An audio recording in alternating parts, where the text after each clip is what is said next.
Hello everyone and welcome to another Black Myth Wukong boss guide video. My name is Brian if you happen to be new around here. And today we're taking on the king and the princes of the Flowing Sands. In this guide, we're going to walk you through the mechanics of these boss fights and give you every advantage that you possibly have. Now, when you first come across this boss, you're going to have already been fighting a bunch of different enemies. So it is okay if you end up not necessarily winning right out the bat. Do know that if you do lose, you are going to have to run back and fight some of those enemies along the way, so plan accordingly. But let's go ahead and get into it. Let's break down the mechanics. For this boss, you're actually going to see two different life bars for them, both for the prince and for the king. Just completely ignore the king and do not worry about what he is doing. He's going to throw stuff at you the whole time.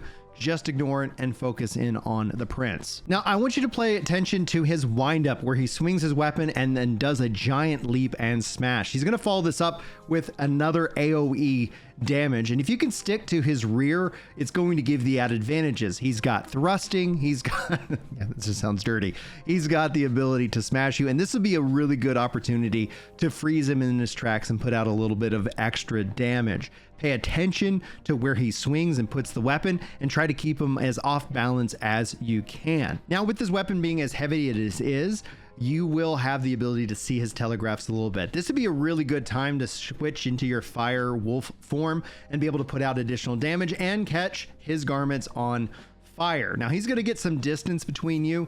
He has a couple of different ways to close that gap, both with the leap as well as throwing the weapon. We'll highlight that here for you guys in a second, but try to put out as much damage as you can in this form, as it both extends your life and gives you plenty of mechanics to see. He's going to go through his wheelhouse of different abilities that he's already used, from kind of a cleave and a smash and so much more.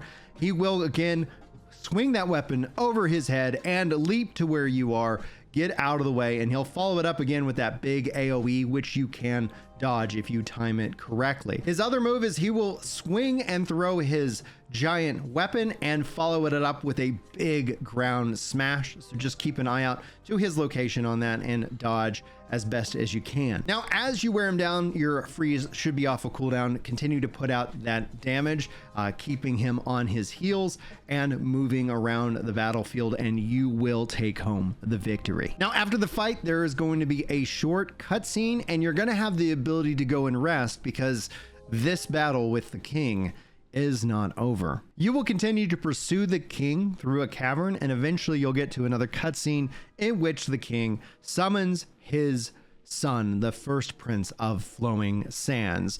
Obviously much bigger, much more intimidating than the first, and it doesn't necessarily end well for the king. But let's walk through this boss fight now.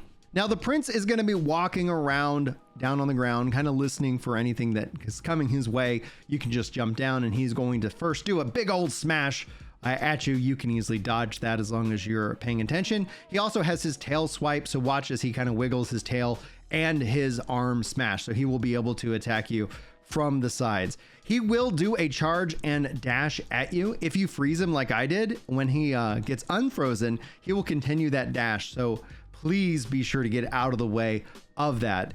Then watch as he does various different tail swipes, and when he gets back on his heels, you want to get out of the way, as he will do a big old smash down to where you are. He'll continue to attack with various different tail swipes, and he will do a running lunge and swipe, which can do some damage to you if you're too close, followed by a big old ground pound.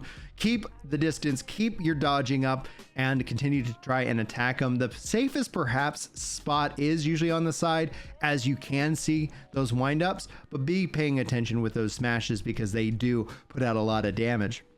At this point, it's probably advisable to shift again into your Firewolf form, where you can put out more damage and not take any damage to yourself. And that way you can chip away at his life bar at this time. It does look like he is able to catch fire in certain spots, which adds just to the overall damage that you're putting out. At this point, you've seen all of his mechanics. He's going to keep those on repeat. You want to try and freeze him as best you can, put out as much damage on him as best you can, and finish him off for the victory. And with that, we have defeated all of the kingdom of Flowing Sands.